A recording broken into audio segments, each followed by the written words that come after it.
اماجی سماعتن تائیں radio voice of سنتھ London. انور مقصود سے کون ڈرتا ہے کہ عنوان سے محمد حنیف نے لکھا۔ اس لطیفے کی کوئی پنچ لائن نہیں ہے کیونکہ سب جانتے ہیں کہ انور مقصود سے کوئی نہیں ڈرتا۔ انور مقصود پاکستانیوں کی تیسری نسل کو ہنسا رہے ہیں۔ اب صورتحال یہ ہے کہ وہ اسٹیج پر آ کر منہ بھی نہیں کھولتے، لوگ ہنسنا شروع ہو جاتے ہیں، تالی بجانے کی تیاری کرنے لگتے ہیں۔ انور مقصود ٹی وی پروگراموں کی میزبانی بھی کرتے ہیں، گیت بھی لکھتے ہیں، سنا ہے اچھے خاصے مصور بھی ہیں، لیکن ان کی وجہ شہرت ان کے لطیفے بازی بنی۔ انہیں مائک ملے گا تو وہ لطیفہ ضرور سنائیں گے۔ وہ لطیفہ بازی کے ایسے مزدور ہیں جنہوں نے اپنے دھندے سے کبھی بے وفائی نہیں کی۔ ماشاءاللہ آتے رہے جاتے رہے، جمہوریت اپنے حسن کی جھلکیاں دکھاتی رہی، چھپاتی رہی، لیکن انور مقصود کے لطیفے کبھی نہیں رکے۔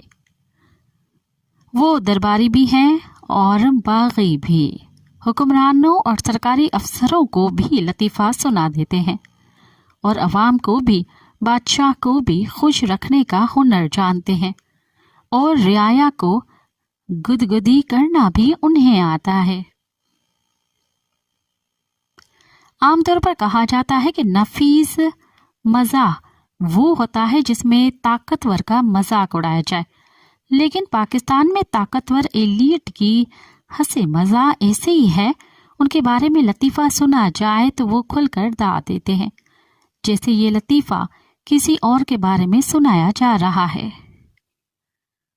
انور مقصود کمزور طبقوں کو بھی نہیں بخشتے، کبھی سندھ اور سندھیوں کے بارے میں کچھ کہہ دیتے ہیں، بنگالی بھائی تو اکثر ان کے مزاح کا نشانہ بنتے ہیں۔ انور مقصود میں ایک اور خوبی بھی ہے کہ اگر لطیفے پر کوئی ناراض ہو جائے تو فوراً معافی مانگ لیتے ہیں، اور کبھی کبھی اس معافی کے اندر بھی لطیفہ سنا دیتے ہیں۔ بنگالیوں سے انہوں نے کبھی معافی نہیں مانگی، تو غالباً انہیں شاید وہ معافی کے قابل بھی نہیں سمجھتے۔ آخری معافی انہوں نے عسکری ادارے سے مانگی ہے، وہ بھی پاک نیوی سے۔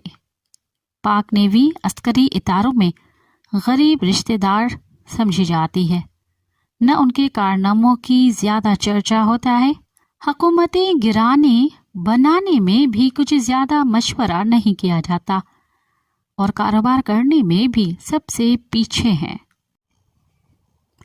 انہوں نے نیوی کے شہداء کے بارے میں ایک فسفسا سا لطیفہ سنایا۔ لانن تانن ہوئی لیکن واہ واہ زیادہ ہوئی۔ انور مقصود اپنی معافی کے ساتھ فوراً حاضر ہو گئے۔ نیوی کے افسروں کے ساتھ اپنی دوستی کے قصے سنائے، اور بغیر پنچ لائن کے یہ لطیفہ بھی سنا گئے کہ وہ 50 سال تک ایڈمرل منصور الحق کے دوست رہے اور باقی سینئر افسروں کے ساتھ تاش کھیلا کرتے تھے۔ ان کے سامعین کو شاید یہ یاد نہ ہو کہ ایڈمرل منصور الحق غالباً پہلے 4 اسٹار جنرل تھے جو کرپشن کے الزامات پر برطرف ہوئے، مقدمہ چلا اور آخر میں حکومت کو $7.5 ملین دے کر جان چھڑائی۔ اگر ایسے شخص کے ساتھ نصف صدی تک دوستی رہی ہو تو اس کا مذاق اڑانے کی گنجائش ہونی چاہیے۔ لطیفے سناتے سناتے بعض اوقات انسان خود لطیفہ بن جاتا ہے۔ گزشتہ چند سالوں میں انور مقصود کا مزاح درباری کم اور باغی زیادہ ہوتا جا رہا ہے۔ اب وہ عسکری اداروں کے کبھی کبھی جنرلوں کے نام لے کر لطیفے سناتے ہیں، نواز شریف کے پھد اڑاتے ہیں۔ ہو سکتا ہے کہ وہ بھی پاکستان کے بہت سے بزرگوں کی طرح ساری عمر ہر اسٹیبلشمنٹ کا حصہ یا ہواری رہنے کے بعد اب حقیقی آزادی کے متلاشی ہیں۔